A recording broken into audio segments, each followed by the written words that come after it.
Un livre sur les techniques de débat pour débutants, j'avoue, je n'en sais absolument rien. Mais ce que je peux te proposer, c'est ce que moi je fais.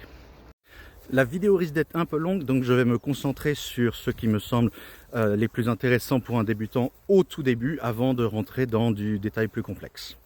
Comme ça, si vous en avez marre de ma tronche ou de ma voix, vous pouvez avoir les informations les plus basiques avant de passer à quelqu'un d'autre.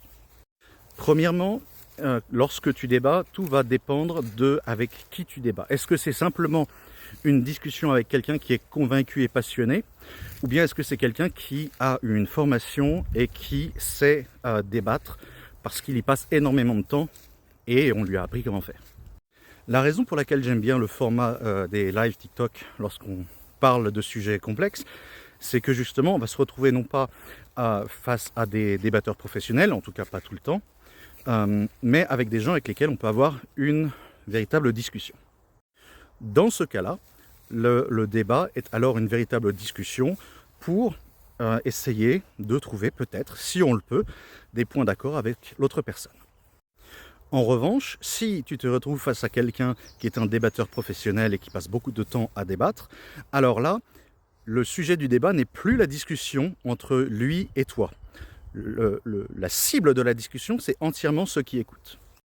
Ça veut dire que si tu débats avec quelqu'un qui fait ça de manière professionnelle et qui a été formé à ça, tu ne peux pas avoir l'objectif ou l'espoir de convaincre la personne à qui tu parles, parce que l'intégralité de son discours et des arguments qu'il va amener, c'est pour réussir à convaincre ceux qui écoutent que ces arguments sont intéressants. Et donc, si tu approches ce genre de personne avec l'envie d'avoir une discussion avec lui, tu ne vas pas pouvoir réussir à atteindre ton objectif. Par contre, tu vas lui donner un avantage, parce que lui, il est là pour te détruire et détruire tes arguments. Deuxièmement, il est extrêmement important que tu saches pourquoi tu es en accord avec ce que tu défends. La pire chose que tu puisses faire pour t'entraîner à débattre, c'est de lire des livres qui sont en accord avec ta position. Et oui, je conçois que ça puisse paraître complètement contre-intuitif.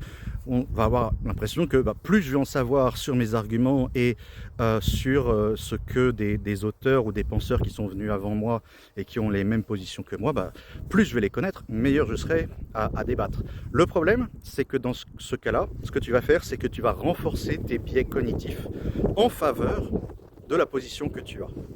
Alors, comment réussir à être sûr que tu es en accord avec tes propres positions? Eh bien, il faut que tu fasses tout ce qui est possible et de manière vraiment honnête avec toi-même pour détruire autant que possible ce que tu penses et tes opinions. Cela va passer par deux tâches intellectuelles difficiles mais nécessaires à faire en parallèle. Premièrement, ça va être d'aller étudier les arguments et les auteurs de ceux qui sont en désaccord avec ta position. Cela nécessite une démarche intellectuelle vraiment difficile, qui peut être très douloureuse, parce que le cerveau n'aime pas avoir tort.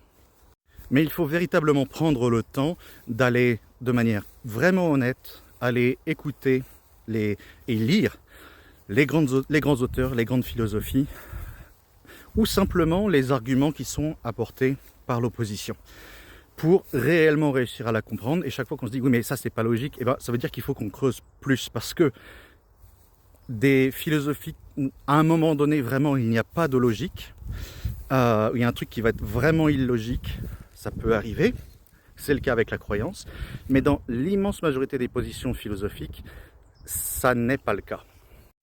Et bien évidemment, cela veut dire que tu vas prendre le risque de te retrouver à changer d'opinion sur quelque chose sur lequel tu étais convaincu avant et qui te tenait réellement à cœur. Et puis quand tu vois réellement l'entièreté des arguments de la personne avec laquelle tu es en désaccord, eh bien tu peux te retrouver à dire mais en fait, si j'avais pensé à ça, peut-être que j'aurais été d'accord avant.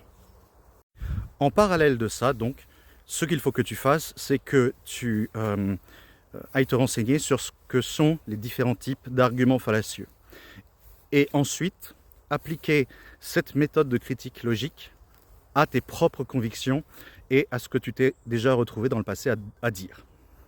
arguments en noir et blanc, homme de paille, guiche galloping ou millefeuille argumentatif, ce sont que quelques exemples d'arguments fallacieux que si jamais tu te rends compte que tu les utilises et que dans ta tête, ces arguments sont convaincants pour toi, alors ça te permet de savoir qu'il y a des problèmes de logique qui vont beaucoup te poser problème en débat. Et c'est ainsi une très bonne manière de voir sur quel point tes convictions actuelles ne sont pas basées sur suffisamment de recherche. Aussi désagréable que cela puisse être, si tu veux réussir à faire des débats dans lesquels tu vas convaincre des gens que ton opinion est la bonne, eh bien, il faut que tu connaisses l'opinion des gens avec lesquels tu es en désaccord davantage que ce que tu penses est vrai. Si tu n'as pas changé d'avis, ou même si tu as changé d'avis et que du coup tu souhaites quand même faire des débats, mais pour l'opinion opposée à celle que tu avais avant, eh bien tu vas être en mesure de pouvoir continuer à étudier continuellement, parce que la mémoire humaine, ça fonctionne pas bien, c'est pas comme un disque dur d'ordinateur, et donc il y a plein de choses que tu vas continuellement oublier, donc ça veut dire continuellement retourner, rechercher l'opinion avec laquelle tu es en désaccord. Et ce qui est fondamental, c'est que tu connaisses les arguments les plus solides en faveur de la position d'en face, et tu connaisses très très bien les arguments les plus faibles en faveur de ta position. Et si ces arguments sont faibles, il faut que tu te demandes pourquoi est-ce que ces arguments sont faibles. Enfin, la partie amusante arrive, et en fait, elle doit être en parallèle de tout ce travail, parce que ça donne une motivation au cerveau et ça va te donner une envie de continuer à faire davantage, c'est de se lancer. En anglais, on a une expression qui est de dire « fake it till you make it », ce qui signifie, en français, fais semblant jusqu'à ce que tu y arrives.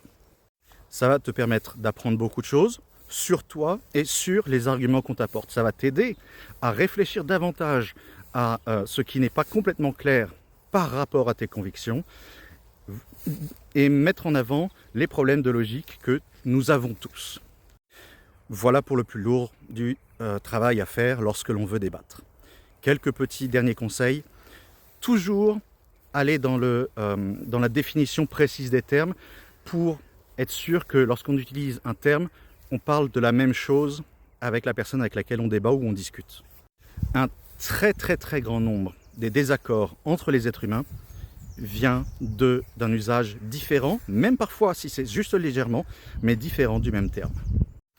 Deuxièmement, ne pars pas du principe que tu sais ce que la personne avec laquelle tu débats veut dire. Si tu n'es pas sûr de ce que la personne a dit, ou si tu penses qu'il y a quelque chose qui est suggéré mais pas clairement dit, ou simplement parce que tu n'as pas compris la phrase, n'hésite pas à redemander à la personne de clarifier sa position. Le dernier conseil que j'aurais à te donner, c'est pars toujours du principe que la personne qui est en face de toi est un être humain qui a la même valeur que toi et qui est aussi honnête que toi. Dans 99,9% des cas, quand un être humain est désaccord avec un autre être humain, c'est parce qu'il y a véritablement un désaccord et non pas une intention malhonnête. Ou en tout cas, c'est la manière dont j'ai choisi de vivre ma vie et c'est un principe sur lequel je pars toujours lorsque je débat avec une personne. Kenavo!